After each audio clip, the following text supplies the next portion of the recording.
উত্তরপাড়ার মা বাবার অ্যানিভার্সারির জন্য আমি পিজিএন থেকে একটা টোস্টার অর্ডার করেছিলাম, কিন্তু সেটা আর আনপ্যাক করে ইউজই করা হচ্ছিল না। যেই অয়ন ওদিনকে এসছে ওকেই বালিকা বাখরা করা হলো।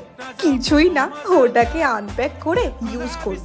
একটা ব্রেড দিয়ে চেকও করে নিলাম, আর প্রোডাক্টটা কিন্তু বেশ ভালো, আর ইউজ করা কিন্তু অত টাফও নয়। উত্তরপাড়ায় কাজ শেষ, এবার যাচ্ছি বারাসাতের দিকে। পরের দিন তো দোল ছিল, আর দোল মানেই তো বাড়িতে স্পেশাল একটা রান্না হতেই হবে। সেই জন্য অয়ন প্রথম বানিয়েছিল চিকেন রেজালা। একদিকে চিকেনটাকে ম্যারিনেট করে রেখেছে, অন্যদিকে সমস্ত মশলাগুলোকে রেডি করে নিচ্ছে। বাড়িতে যখন স্পেশাল কোনো রান্না হয় না, যে কোনো রেস্টুরেন্টকেও হার মানিয়ে যাবে, কারণ বাড়ির ওই কমফর্টে বসে আরাম করে খাওয়া দাওয়া। আর দোলের জন্য সায়ন একদম সেজে গুজে রেডি হয়ে বেরোচ্ছে। এখানে আমাদের চিকেনও হয়ে গেছে, আর সাথে ছিল বাসন্তী পোলাও। এই ভিডিওটা এখানেই শেষ করছি।